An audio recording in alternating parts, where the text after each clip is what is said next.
It started with one text. Just one. It came in at 9:12 a.m., right as I was pouring my second cup of coffee and skimming through client emails. My thumb hovered over the mug's handle when the phone buzzed. The name on the screen stopped me cold. Doreen Halstead. My mother-in-law.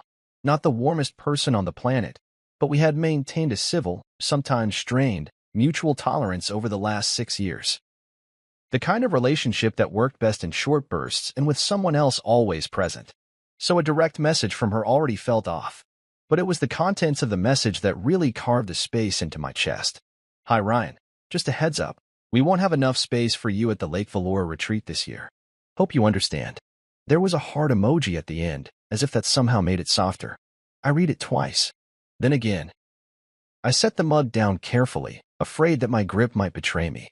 Not enough space. I sat down on the edge of the kitchen stool, the hardwood cool beneath my bare feet, and just stared at those words glowing back at me like a neon sign. Lake Valora had been tradition. Not some one-off vacation, but a family staple, a cornerstone of the Halsteads' calendar. And by extension, mine. I'd been there every single year since Ariel and I got married. I helped haul coolers from the parking lot to the cabins. I marinated ribs the night before and manned the grill while the rest of them lounged by the lake. I even got up early to organize kayak races with the kids, some of whom weren't even biologically related to me. I was the unofficial cruise director of those damn retreats. But apparently, this year, I didn't fit. I didn't text back. Not because I didn't have a response, but because anything I could have said would have opened the door for a fake apology or at your overreacting spiel. And I was done performing calmness for people who thrived on subtle cruelty. Doreen had always had a way of smiling while cutting deep. It was almost artful, the way she managed to lace passive-aggressive comments with just enough plausible deniability. But this wasn't subtle. This was a severance notice wrapped in a shrug. Ariel hadn't mentioned anything. Not a word. Just last night, we'd been sitting side by side on the couch while she scrolled through swimwear options for the retreat. I'd assumed, foolishly perhaps, that meant we were going together. That I was still part of this curated clan of hers. However reluctantly accepted I'd been at times. Apparently, I was only needed when something had to be carried, paid for, or fixed. I walked slowly to the living room and sat down, my phone still in my hand. The silence in the house was weighty, broken only by the occasional creak of wood as the house settled. I opened our shared calendar app. Sure enough, the Lake Valora retreat was on the books, 5 days, 4 nights, check-in at noon on Wednesday. Ariel's name was there. So was mine.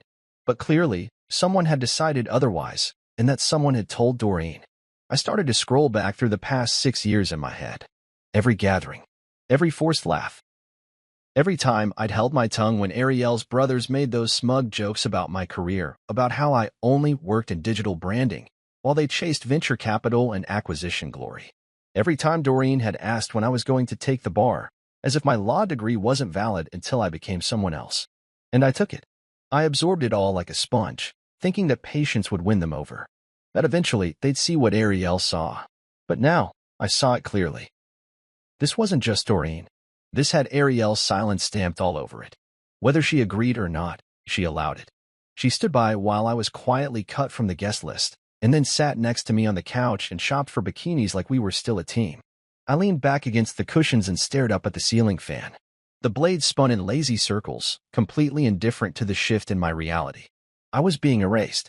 Not by accident, not by circumstance, but with intent. Doreen didn't say, "We're overbooked." She said, "Not enough space for you." That wasn't logistics. That was rejection. A line drawn in digital ink. One that told me exactly where I stood. I opened the fridge, took out the orange juice, poured myself a glass I didn't want, and drank it like it might snap me out of this moment. But the taste felt off, metallic. Everything felt off. I wasn't angry. Not yet. What I felt was a cold, settling stillness. A knowing. The kind that comes right before the storm. I had always tried to be the good husband, the accommodating son-in-law, the guy who didn't rock the boat. But now I realized I was never even in the damn boat. I was the guy pushing it into the water while they waved from the deck. I looked down at the text one more time. My thumb hovered over the message. For a moment, I considered replying. Maybe something sharp. Maybe something final. But I didn't. Because the text told me everything I needed to know. I didn't need a response. I needed a plan. And for the first time in years, I wasn't waiting for permission to make one. Later that afternoon, after that brutal little text from Doreen, I tried to keep my mind on work.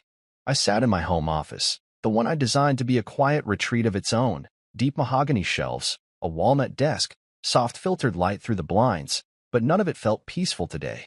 My inbox buzzed. Client notes stacked up, but I couldn't shake that feeling. You know the one, like something was watching you, waiting to gloat.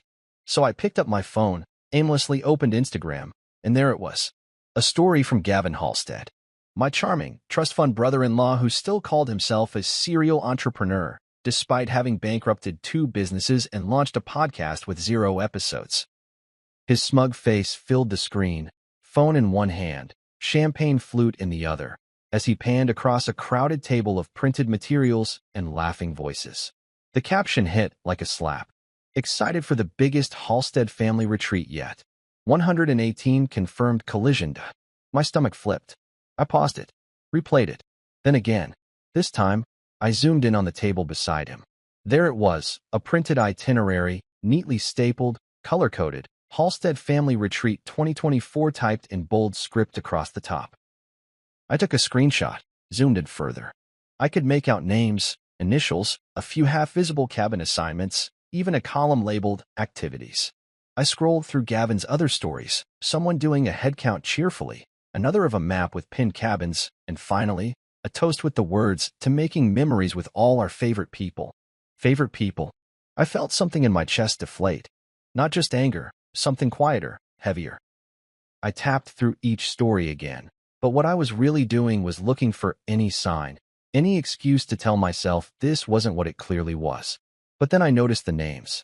Not just Ariel's siblings and their spouses, who I'd grown used to seeing at every event, but others. Names that made my heart rate spike. Malik, Jared, Ariel's ex-boyfriend, and her high school sweetheart. They were both listed. I double-checked, trying to convince myself maybe it was another Malik. Another Jared. But then I saw the initials, Jared L., Malik S. Both invited. Both confirmed. I felt something sharp rise in my throat. What was this? A Halstead-sponsored nostalgia tour? And still, they had no space for me. I scrolled further and spotted more names. Friends of friends I'd met maybe once, if at all. Distant cousins who lived on the other side of the country. Golf buddies I didn't even recognize. And 2 of Ariel's co-workers from her old marketing agency. They'd even rented 2 extra cabins, Gavin's caption said. 2 extra, just to accommodate everyone. Everyone but me. My phone sat heavy in my hand. I wanted to throw it, just wind up and launch it against the bookshelf, but I didn't. I just sat there, feeling each second pass like a slow knife through butter. I remembered every retreat I'd attended, every early arrival, so I could help unload supplies, every run to the grocery store when someone forgot marshmallows or batteries, every lawn chair I unfolded, every late-night fire pit story where I played the polite audience. And suddenly, all of that felt like a trick. Like I'd been cast in a role I didn't know was temporary. I leaned back in my chair, the leather creaking beneath me, and stared at the ceiling. This wasn't about space. This was about something else, something colder. A shift. A decision made long before the itinerary was printed. It wasn't like I'd had a falling out with anyone. No dramatic argument, no scenes. Just a slow erosion of place. Of presence. I didn't know when it started. Maybe when Ariel's career started taking off again. Maybe when her sister and Gavin started pushing that whole tight-knit family narrative harder. Maybe when I stopped bending over backwards to impress people who didn't see me as more than an accessory to their daughter. I opened the screenshot again and stared at the names. My name wasn't there, not even as a footnote. Not as Ryan plus Ariel. Just nothing. Erased. Airbrushed out of the Halstead family portrait.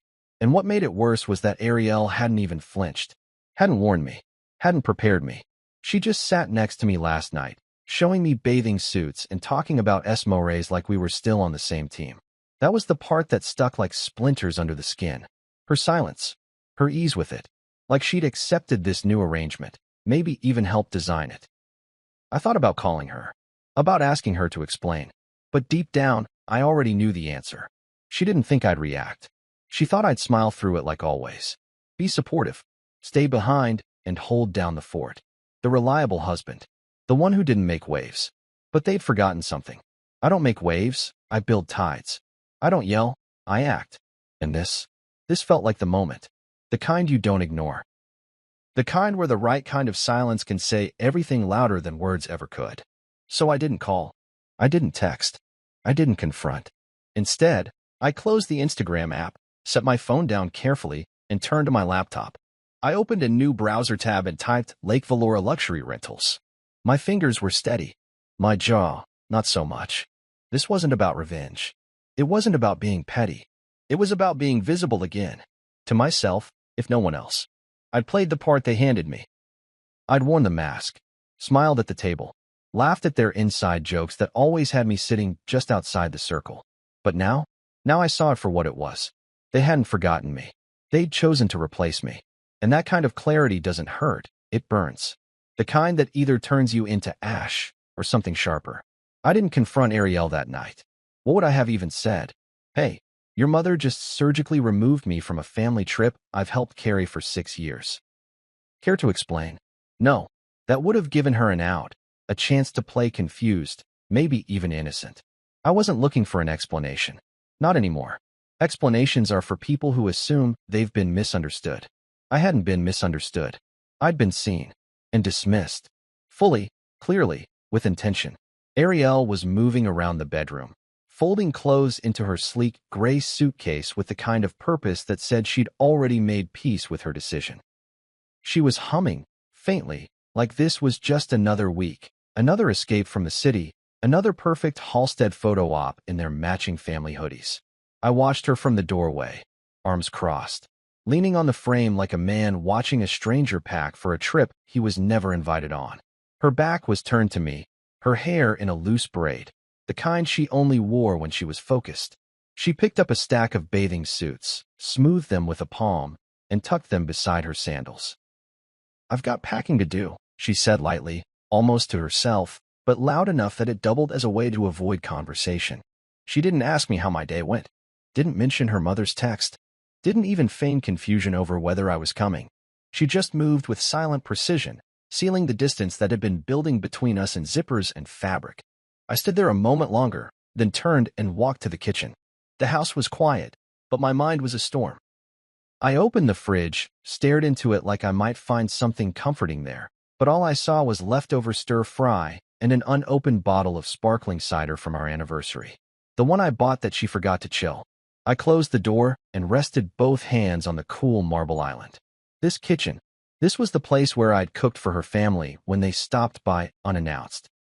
Where I'd whipped up 5-course meals on holidays because her siblings were too busy or not great cooks. This was the counter I'd leaned on as I plated desserts while they sat around the dining table laughing, always with me in the background. Always the help. The seat at the table never quite mine. I could see it now, the ghost of me hunched over the oven, trying to earn something that was never on offer. And they all let me. Ariel let me. Every time Gavin bailed on a group gift, I covered his share. Every time her dad wanted an upgraded flight but didn't want to book it himself, I handled it. I booked the lake photographer last year. The one who captured that staged candid of Ariel and her mom hugging on the dock while I stood just out of frame, holding their coffee orders. I remembered that day. How the photographer asked if I wanted a photo with Ariel, and she hesitated just long enough for me to say, "Nah, I'm good." I wasn't good, but I was trained. That was the word. Trained. I'd been conditioned to believe proximity was privilege, that being near their circle was the same as being part of it. But now, with one text, one family story post, I saw it clearly. I was convenient, not chosen. I wasn't family. I was a prop. Polished, silent, useful. And now I was being shelved. I walked over to the dining table. The same one we bought together. Mahogany with brass accents. I ran my fingers along the edge, and all I could think about was that seat. The one I always sat in. Third from the left, opposite her father. It was never assigned, but I always ended up there. It was close enough to be noticed, but not enough to be central. I realized I'd been given a seat, but never a voice. They knew I wouldn't interrupt, wouldn't challenge the flow, wouldn't dare make them uncomfortable by being fully present. That seat was a ghost now. So was I? I stood there, heart thudding in quiet defiance, and realized I had a choice. I could do what I'd always done, swallow the rejection, bury it beneath rationality, and pretend it didn't matter. Or I could feel it. Let it burn. Let it shape me into something new. Something that didn't beg for belonging. I didn't speak to Ariel that night. She came downstairs to grab her phone charger, smiled at me like everything was fine, then went back up. I nodded back, calm and unreadable. But inside, I'd already made the decision. I wasn't going to fight her. I wasn't going to plead or unpack my hurt like some fragile relic hoping for mercy. I was going to build, not for revenge, but for truth. To remind myself I was still real, still capable, still visible without their permission. I pulled out my laptop and opened a new document. Just a title for now. Ghost Seat. That's what this chapter of my life felt like. And not just a title for the memory. A working name for the plan I hadn't fully formed yet. But it was forming now, with every breath. I closed the laptop, stood up straight, and glanced once more at the empty chair. It didn't hurt as much anymore. Because finally, I saw it for what it was. Not a loss, but a release. I didn't lose a seat. I walked away from one that was never meant for me. I don't yell. I don't throw dishes or storm out or post vague, self-pitying quotes online. That's never been my style. I create. I respond with silence and structure, with lines that curve into strategy. I've never believed in begging to stay somewhere I'm no longer wanted. So when I closed the fridge that night and looked around our kitchen like a stranger in someone else's story, I knew I wasn't going to confront Ariel, not with emotion. I was going to show her what it looked like when I stopped trying to be included. That's when I called Marcus Ray. We hadn't spoken in a few months, but that's the kind of friendship we had. Years of loyalty banked, interest growing. Marcus was a developer, sharp as hell, and funny in that rare way that didn't require you to insult someone else to get a laugh. I'd rebranded his firm a few years back when he was trying to climb out of a PR mess. For free. He never forgot that. He picked up after 2 rings. Ryan, long time man. You still have that contact near Lake Valora? The one with the private villas? He paused. Yeah, Silver Pine. What? I didn't answer immediately. I let the question hang in the air like smoke. Then I said, because I'm not invited to the Halstead retreat this year. Wait, what? His tone sharpened. Ariel didn't invite you? She's going. I'm not. Apparently, there's no space for me. That's bullshit, he muttered. Say the word and I'll find something even better than Silver Pine. I cut in. Can you get me the manager's info? He didn't hesitate. Give me 15 minutes. He called back in 7. That's how I found myself pacing the patio with my laptop open, speaking to a woman named Leona Fields, the property manager for Silver Pine Villa. Her voice was crisp and professional, but kind in a way that wasn't performative.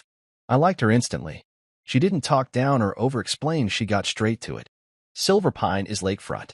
Sleeps 24 comfortably, 30 if you're flexible. Private dock, jet skis, chef's kitchen, full staff. Outdoor fire pits. 2-story glass living room. There's even a soundproof den that doubles as a theater. And the week of July 17th? I asked, barely breathing. She tapped her keyboard. I could hear it through the phone. Someone was on the fence. Canceled yesterday. It's open. I didn't blink. What's the deposit? 10,000. Non-refundable. I walked into the kitchen, pulled out my wallet, and grabbed my business card with the routing info for my company's discretionary fund. I'd never used it for something like this before. But this wasn't a vacation. This was a line in the sand. This was air. I'm sending payment now. Leona didn't try to upsell or delay. She simply said, understood. I'll text you the contract.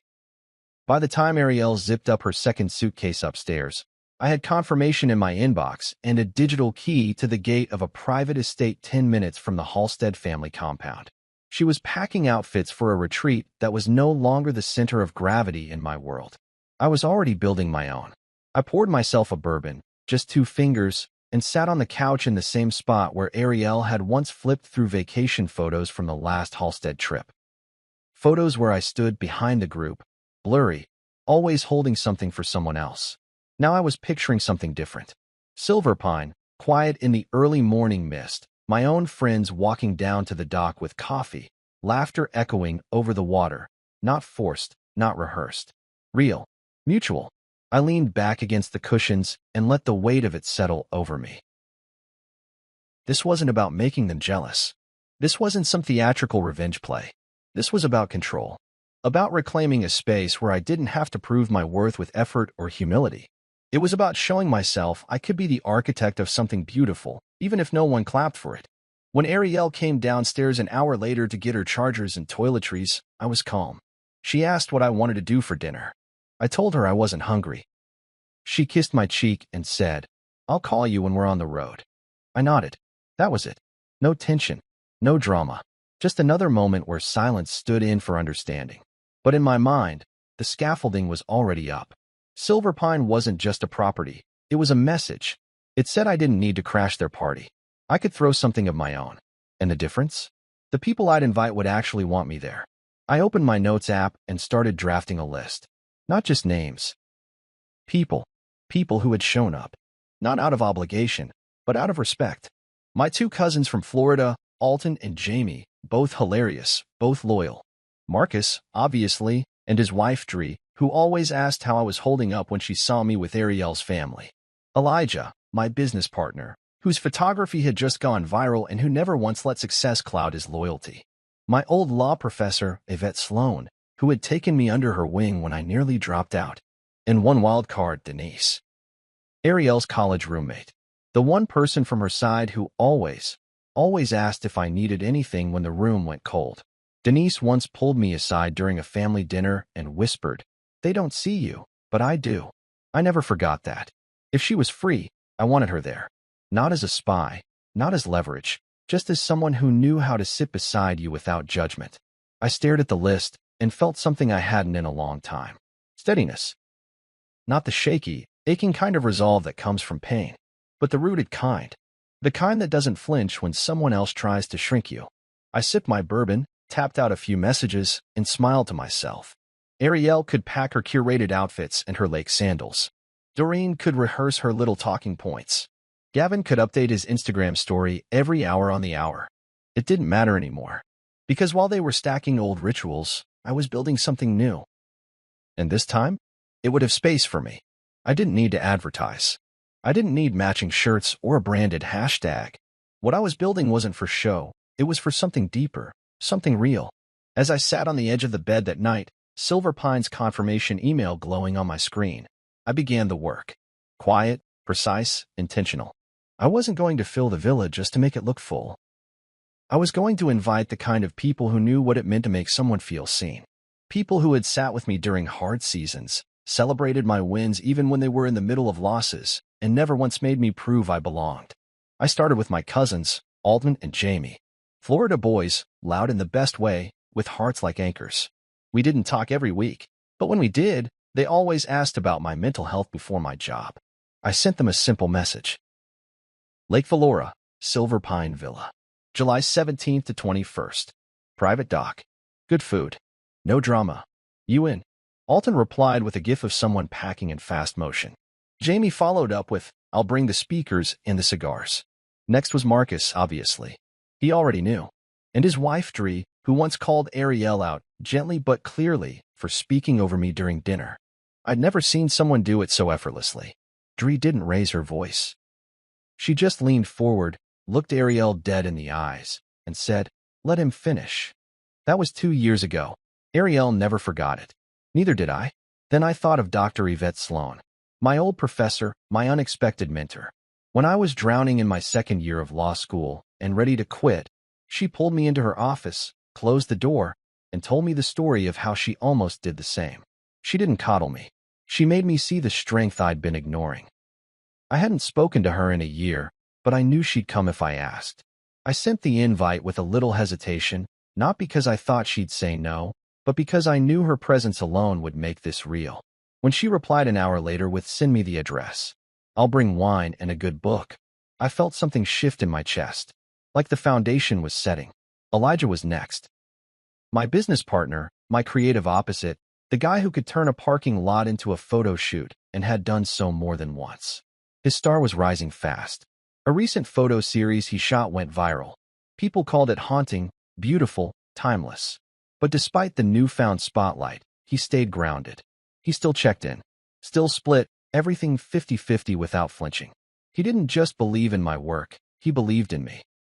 When I sent him the details, he sent back a photo of his suitcase half-packed and said, "I've got the drone. We're doing this right." I paused then. Looked at the list growing in my notes app. 15 confirmed already. And then I thought of Denise. I hesitated. Denise wasn't just Ariel's friend. She was her roommate from college, the one who'd seen Ariel before the polish, before the curated social image. Over the years, Denise and I had built a quiet friendship of our own, rooted in empathy and the occasional shared eye roll across a dinner table. She was the only one from Ariel's world who noticed when I went quiet, who pulled me aside once after a particularly brutal Halstead holiday and asked, "You doing okay, Ryan? You look like you're somewhere else entirely." That moment had stayed with me, not because she had answers, but because she'd asked. So I texted her, "You probably already know I'm not invited this year. I've got something different planned. Silver Pine Villa. No pressure. Just peace." She replied 5 minutes later, "I was hoping you'd do something like this. I'll be there. And for what it's worth, they're gonna be mad." I laughed. Not out loud, not loudly. Just that low, internal chuckle that comes when you feel the tides finally shifting in your favor. That brought us to 17. 17 souls who knew the value of presence. No one there out of obligation. No one with an ulterior motive. Just people I respected and who respected me back. By nightfall, I had the guest list locked in. I didn't post anything. I didn't drop hints. I just made arrangements. Hired a private chef who specialized in fusion cooking, Caribbean and Mediterranean, with a rotating menu. Booked a local guitarist who did stripped-down acoustic sets by the fire. Confirmed a massage therapist for day 2. I wasn't planning a retreat. I was cultivating a space, one that wouldn't tolerate politeness in place of sincerity. And the best part? None of them asked for an itinerary. No one needed to know who else was coming before they confirmed. They trusted me. That's something I hadn't felt in a long time, not even in my own home. I walked into the living room, turned on the lamps, and stared at the fireplace mantel. There was a framed photo of Ariel and me from our second anniversary. We looked good. Coordinated, smiling, arms wrapped around each other like vines. But I remembered how tense that dinner had been, how we argued about her parents for an hour beforehand, how I'd paid for everything, even the gift she gave to her mother that year. I took the photo down, not to throw it away, just to remove it from my line of sight. It didn't represent truth. It represented performance. And I was done with performances. I placed the frame face down in the drawer and closed it slowly. Then I picked up my phone one last time and scrolled to my private social page. Not the one where clients followed me. The one where I spoke freely. I created a new post, but I didn't publish it yet. Just drafted the caption. Sometimes, you don't have to fight your way into someone else's plans. You can build your own. And invite only the ones who never made you feel like a ghost. I stared at the words. Then I locked my phone. The time would come. The message would be sent. But for now, I just let the silence stretch out around me. Because this time, I wasn't reacting. I was creating. And creation doesn't beg to be understood. The morning Ariel left for the retreat, our house felt like a hotel lobby. Neat, efficient, emotionally hollow. Her suitcase sat by the door, the wheels still gleaming from the last trip, the one we took to Napa before things started to fray. She was zipping up her cosmetic bag in the bathroom when I walked into the kitchen and started making coffee like it was any other day. The sound of the Nespresso machine humming was the only real noise in the house. No music, no good morning kiss, just the soft rustle of movement that happens when two people know they're no longer orbiting the same center. She came downstairs 15 minutes later in her travel outfit. White joggers, a pastel hoodie, hair tucked under a cap with the Halstead family crest on it. They had them made last year. I wasn't offered one. I leaned against the counter, sipping my coffee as she paused at the mirror to adjust her sunglasses. "You sure you'll be okay here?" she asked, not really looking at me. I smiled, but not the usual way. Not the warm, reassuring one she was used to. This one was quiet. Detached. "Yeah," I said. "You go have fun." She kissed my cheek like she always did, like we hadn't quietly detonated something vital between us. "Next year for sure, babe. It's just tight this time. Hope you get some rest." I nodded. "Drive safe." She left without a second glance. I stood there for a while, watching the door, listening to the soft clicking of her tires rolling over the pavement as she drove off toward Lake Valora in the curated kingdom that didn't have space for me. The house side behind me, emptier than I'd expected, but also lighter. Like something had finally stopped pretending. 3 hours later, I was pulling through the front gates of Silver Pine Villa. The drive there felt nothing like past retreats. No frantic GPS reroutes, no last-minute grocery list read off by Ariel while I drove. Just me, a playlist I built the night before, and a cooler full of groceries, wine, and fruit I knew Alden liked. When I turned onto the tree-lined gravel path leading to the estate, the world seemed to shift. Silver Pine stood waiting, tall and silent, and unapologetically itself. Floor-to-ceiling windows reflected the lake's shimmer, while a row of Adirondack chairs faced the water like old friends holding court. I stepped out of the car and closed the door slowly, letting the stillness wrap around me. It didn't feel like I was arriving somewhere. It felt like I was returning. Like this was where I should have been all along. Inside, the staff had already stocked the fridge, prepped the guest rooms, and left a handwritten note on the kitchen counter. "Welcome to Silver Pine, Mr. Halston. We're honored to host you." I folded the note and slid it into my pocket. Not because I needed the flattery, but because it reminded me I was no one's afterthought here. This wasn't someone else's plan. It was mine. By 3 p.m., people started trickling in. Alton and Jamie arrived first, music already blasting from their car before the tires stopped rolling. Marcus and Dree showed up shortly after, bringing bottles of wine and a Bluetooth speaker that Dree insisted was non-negotiable. Elijah strolled in with his camera slung around his neck, snapping candid shots before the first drink was even poured. Dr. Sloan arrived like she always did, graceful, warm, and wrapped in quiet power. And Denise showed up with a bottle of bourbon and a smile that said she already knew everything without asking a single thing. The villa filled with sound. Not noise sound. Real conversation. Genuine laughter. People slipping into comfort like it was waiting for them. Some danced. Some grilled. Some sank into the oversized couches with drinks in hand and stories spilling out. I floated between groups, topping off glasses, laughing too, but mostly watching. Not as an outsider. As a host. As someone who had pulled this together with the invisible hands of years spent holding everything for everyone else. We set up dinner on the back patio. Long wooden tables under a canopy of string lights. No assigned seats. No forced conversation. Just plates passed around, music humming low, and the lake in the background catching the last of the sun. I sat near the end, watching them, my people, laughing over crab legs and sweet corn, sharing stories about the worst dates they'd ever been on or the weirdest things they'd seen on planes. It was chaotic and warm and deeply human, and for once, I didn't feel like a background character in my own story. When the sun dipped behind the trees, casting the water in gold and shadow, I stood up, walked to the edge of the dock, and snapped a photo. It wasn't posed. It wasn't strategic. It was truth. The lake, the chairs, the table still cluttered with wine glasses and melted butter ramekins. A moment suspended in time. I posted it to my private page with one caption. Sometimes, the only seat you need is the one you build yourself. Hashtag Lake Valora, hashtag no vacancy needed. I didn't check for likes. I didn't wait for reactions. I set the phone down and joined the fire pit circle where Dree was already roasting marshmallows with the same intensity she brought to legal negotiations. But hours later, as I sat beside the fire with bourbon in hand and smoke curling into the air, I felt the first ping, then another. My phone lit up again and again.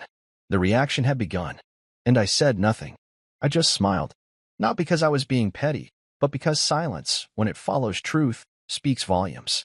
That night, lying in the plush bed of the master suite, I stared at the ceiling. No noise but the lake tapping against the dock outside. I didn't miss the Halsteads. I didn't wonder what they were doing, because for the first time in a long time, I wasn't asking where I fit. I already knew. It took 9 hours. 9. That's how long it took from the moment Ariel's family arrived at their compound for the ripple to reach the shoreline of Silver Pine. I had just finished rinsing off in the outdoor shower near the pool, the kind of place that made you forget the word schedule even existed, when my phone started vibrating on the wooden bench where I'd left it. The first message came from Gavin. Of all people, Ariel's golden child brother. The same one who once asked if I was technically unemployed, just because I worked from home. His text was short and almost panicked. "Bro, what is Silver Pine?" I didn't answer. Not yet. I dried off slowly, pulled on my shirt, and walked barefoot back toward the main lounge area where Elijah and Jamie were deep into a heated but hilarious debate about whether cereal counts as soup. I smiled and kept walking. My phone buzzed again. This time, Denise. The preview alone made me stop in my tracks. Your mother-in-law just screamed so loud I think birds fled. She saw your post. Apparently Silver Pine was on their wait list. You booked it first. I read it twice. The corners of my mouth turned upward, but it wasn't amusement. It was confirmation. That deep, grounded feeling that says, they noticed. Finally. Not because I shouted. Not because I begged. But because I lived without them. Then came Ariel. Her name flashing across the screen did something to my chest. Not pain. Not dread. Just an awareness that the moment had arrived. Her message was a string of disbelief packaged as confusion. Are you at the lake? Ryan, what's going on? Why didn't you say anything? I stared at it for a long second, the screen glowing against the soft light of late afternoon, and all I felt was stillness. There had been a time I would have called her immediately, offered 1,000 soft explanations to ease her discomfort. That time had passed. I walked toward the fire pit where Marcus was setting up a fresh round of drinks. He looked up, caught my expression, and tilted his head. They saw it? He asked. Every last one, I replied. He handed me a glass of whiskey and clinked it against mine without another word. It wasn't that I was proud of the chaos, but I wasn't ashamed of it either. Ariel and her family had spent years crafting the perfect image, curated group shots, forced laughter, tight control of every shared narrative. They'd been the authors of who mattered and who didn't. But the thing about writing people out of your story is that eventually, they start writing their own. I sat on a lounge chair overlooking the lake, my phone in my lap, untouched, while conversation and music continued around me. I could feel the buzz of notifications piling up, calls, texts, maybe even a voicemail from Doreen with that faux sweet lilt she used when trying to manipulate people under the guise of kindness. But I didn't touch it. I let it vibrate. Let it burn a hole in the silence. Because this silence? This was mine. Later that evening, Denise pulled me aside near the outdoor bar. She leaned in close, her eyes sparkling with both mischief and admiration. They're unraveling, she whispered. Like, full tilt. I've never seen Doreen's face that red. I raised an eyebrow. Good. She smiled, but it faded quickly into something more thoughtful. They're not used to being made irrelevant. Especially not by the guy they thought would always sit quietly at the edge of the table. I was never at their table, I said. I was just holding the damn tray. Denise nodded slowly. Well, now you're not holding anything. You're hosting. There it was again, that feeling. Not triumph. Not revenge. Something cleaner. Ownership. Of space. Of story. Of self. By the time the sun disappeared and the string lights flickered on above us like tiny stars, I had stopped checking my phone entirely. I didn't need to. I knew the storm was brewing on the other side of town.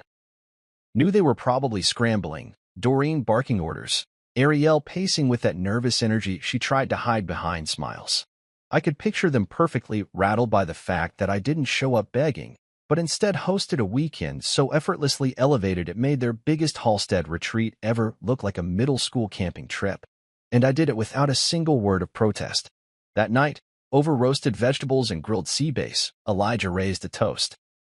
He stood, glass in hand, firelight catching the gold rim, and said, to Ryan, for building his own damn table.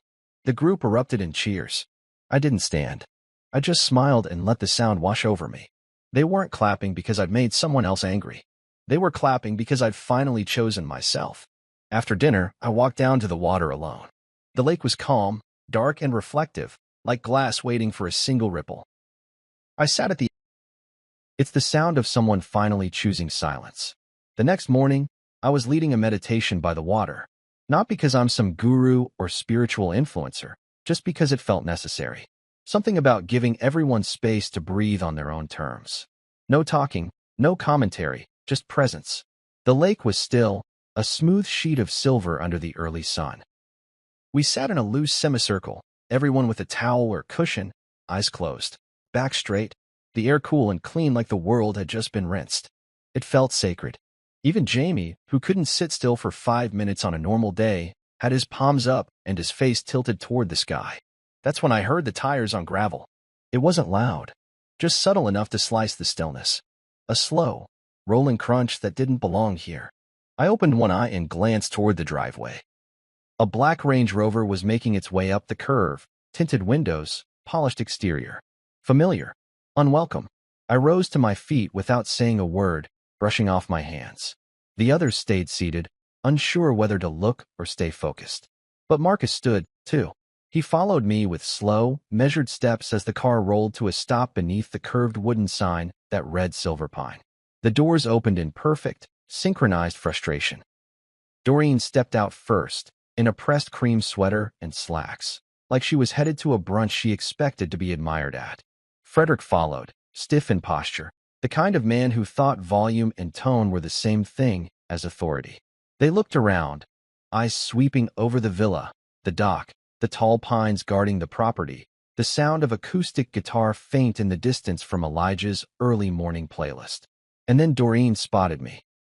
Her face tightened in that way only hers could, part disdain, part confusion, all arrogance. "You embarrassed the family," she snapped, skipping hello entirely. I didn't flinch. "No," I said calmly. "I excluded no one. I just made room for people who never made me feel like an afterthought." She laughed, but it didn't land. "Don't be dramatic, Ryan. You were always welcome.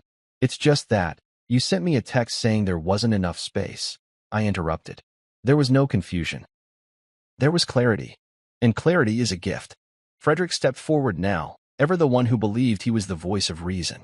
"You planned all this behind our backs?" I tilted my head. "No, I just didn't ask your permission." He blinked, and for the first time in a long time, I saw something flicker in his eyes. Uncertainty. Not fear, but recognition that the version of me they had built in their minds no longer applied. Doreen took a step closer, her voice lowering as if she could still intimidate me with proximity. "You blindsided Ariel.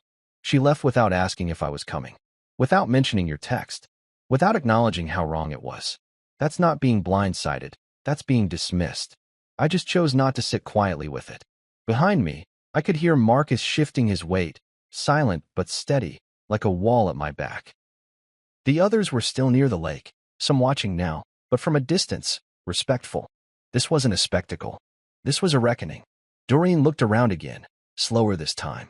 The outdoor kitchen, the floral centerpieces Dree had arranged, the laughter echoing from the back patio where someone had clearly started breakfast. She saw the care in every detail, the intention, the joy, and none of it included them. "This was our year," she said quietly, as if wounded. "No," I said. "This was your pattern. I just didn't follow it this time." Frederick shook his head, almost sadly. "This wasn't necessary, Ryan. You've made a point, but you didn't have to make it public." I took a step forward. "You mean I didn't have to let other people see it? Because for years, you made your rejections quiet, respectable. You did it behind smiles and seating arrangements. But the effect was the same. I was always on the outside. I just chose, this time, to stand somewhere else." There was nothing left to say. Not really. So I turned my head slightly toward the villa and then back to them. "You're not welcome here." "Not today." Doreen scoffed. "Excuse me. There's still not enough space for people who disrespect me." It wasn't shouted. It wasn't cruel. It was just the truth, delivered plainly, like a final stone placed on a gravestone. She stood there, stunned into silence for a moment. Then, without another word, she turned back toward the car. Frederick followed, slower, with one last look over his shoulder that I couldn't quite read. Maybe regret. Maybe just the shock of being denied access to something they thought they owned. The car pulled out of the driveway and back down the gravel road, dust kicking up in its wake like a curtain falling. I turned around to find Marcus waiting just behind me, arms folded. "You good?" "Better than good," I said. "I feel clear." He nodded and started walking back toward the others. I followed. When I returned to the group, no one asked what had been said. No one needed to. They saw it on my face. Not anger, not victory, just peace. That rare, earned kind that comes when you finally stop waiting for someone else to validate your place. We went back to the dock. The sun had climbed higher now, the light stretching long across the water. Elijah was already snapping photos again. Alton handed me a croissant. And Denise, sitting cross-legged on her towel, looked up at me with a small smile and said, "So, I guess they weren't on the guest list." "Nope," I said. "They never RSVP'd to my life." Day 3 at Silver Pine began with coffee so strong it could resurrect the dead and a sky so blue it looked painted. The kind of morning that would have made me grateful just to exist, if not for the message waiting on my phone. I'd left it charging on the kitchen counter while I prepped breakfast with Dree and Jamie, music humming low and soft through the speakers. We were laughing about something Jamie said, Some ridiculous theory about why eggs taste better when you're not paying for them. When I picked up my phone to check the time, that's when I saw it. A group selfie from someone I hadn't expected to hear from all week.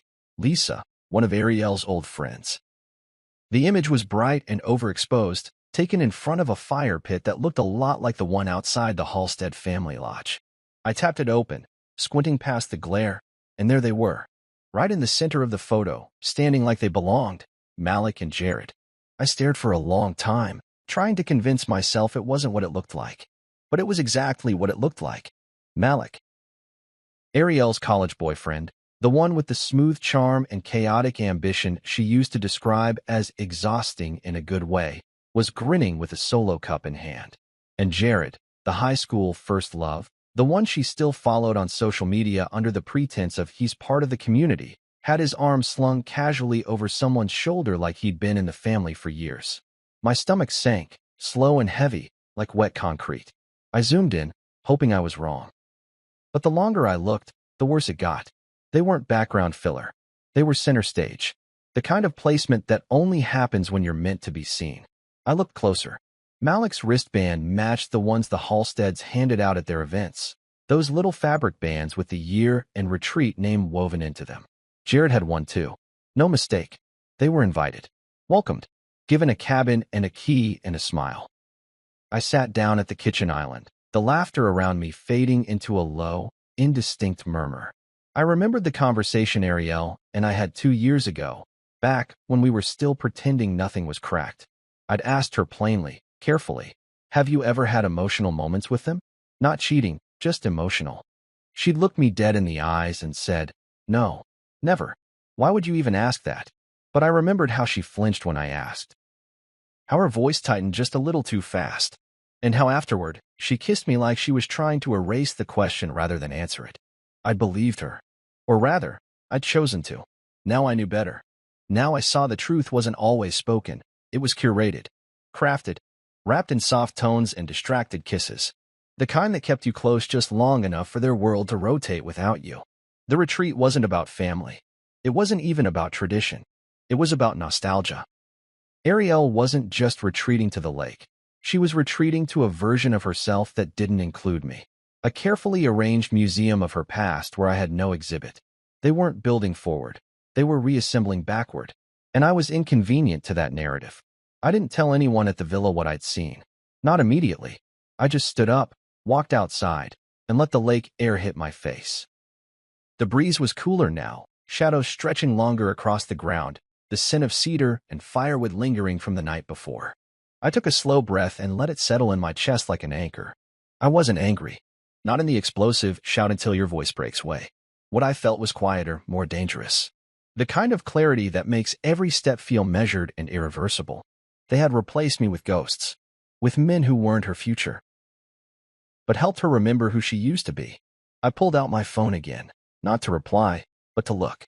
I scrolled through Lisa's stories, each one confirming what I already knew. Malik leading a group hike. Jared grilling while Ariel stood nearby, laughing at something he said. In one, her hand brushed his arm in that effortless way people touch each other when they've done it 100 times before. My fingers curled involuntarily. They weren't hiding it. They weren't even subtle. And yet, there had been no room for me. Back inside, the villa was alive again. Dr. Sloan was setting out a book beside her glass of wine. Elijah was adjusting the lens on his drone for a new shot of the lake. And Alton was making jokes about organizing a dock dive competition. None of them knew what I'd just seen. None of them had to. Because right then, I made another decision. That night, as we gathered around the fire pit, I didn't just take another photo. I staged it. Not in a fake way, no forced poses, no branded captions. Just a natural shot of everyone together, lit by firelight in joy and ease. The table was full. Plates of roasted chicken, grilled pineapple, and coconut rice. Candles flickering in glass jars. Laughter bursting without restraint. It was everything their retreat pretended to be, but never was. Elijah snapped the photo with that uncanny timing of his, capturing the moment Dree leaned into Marcus. Denise sipped her wine with that quiet little smirk, and I, seated at the head of the table, lifted my glass, not in a toast, but in stillness. That photo became my answer. I posted it that night with no caption, just the image. Let them decide what it meant. Let them wonder. Let Ariel scroll through it with Malik or Jared sitting nearby and feel the difference between curated warmth and actual belonging. The next morning, I saw her name pop up again on my phone. No message preview this time, just a missed call, followed by another, then a text. I saw the picture. Can we talk? I locked the phone without replying. Because no, we couldn't talk. Not yet. Not while she still had firelight memories with ex-lovers in cabins that used to be mine. Not while I was still wiping invisible fingerprints off the parts of my life she touched and left behind. Silver Pine wasn't just a retreat. It was a mirror, and she wasn't ready to look into it. But I was. The last morning at Silver Pine came quietly, like the lake itself had learned to breathe in sync with us. No alarms, no packed schedules, just the slow rise of warmth as sunlight spilled across the floorboards and danced along the ripples outside. I was the first up, or so I thought, until I saw Dr. Sloan already out on the patio, her legs crossed, a book open on her lap, and a blanket pulled around her shoulders. She nodded when I passed her, not a word exchanged. She didn't need to say anything. That was the thing about this place, about this week. Everything had been understood before it needed to be spoken. Inside, the kitchen buzzed to life in layers.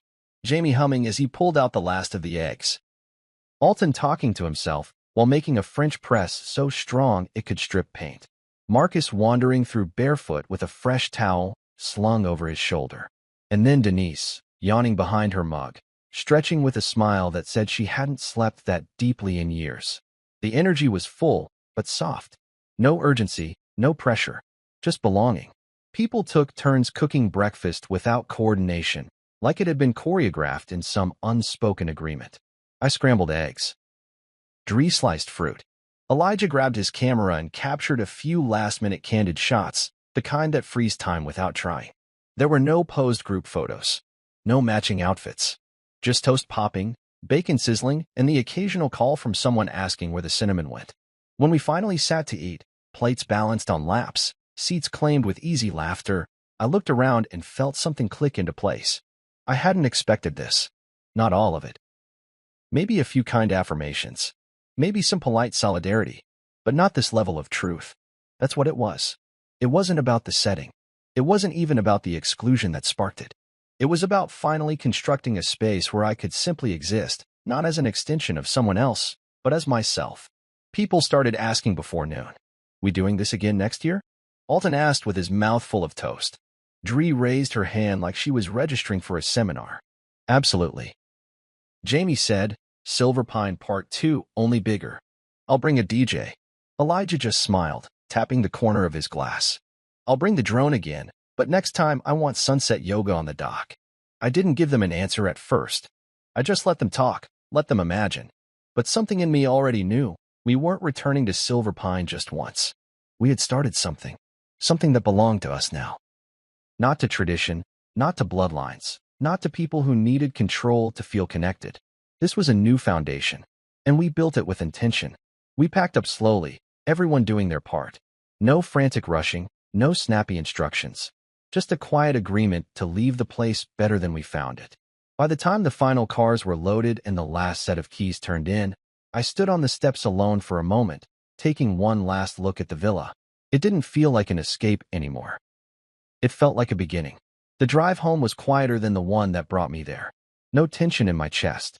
No wondering what I'd find on the other end. I took the longer route. Windows down, music soft. Somewhere along the way, Ariel called again.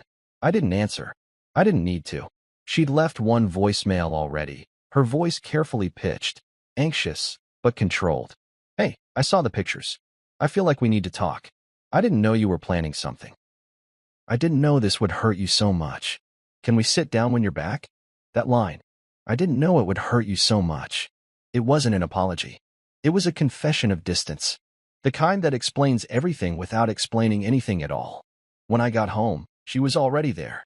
The living room was clean, like she'd spent the afternoon preparing for some emotional negotiation. Candles were lit.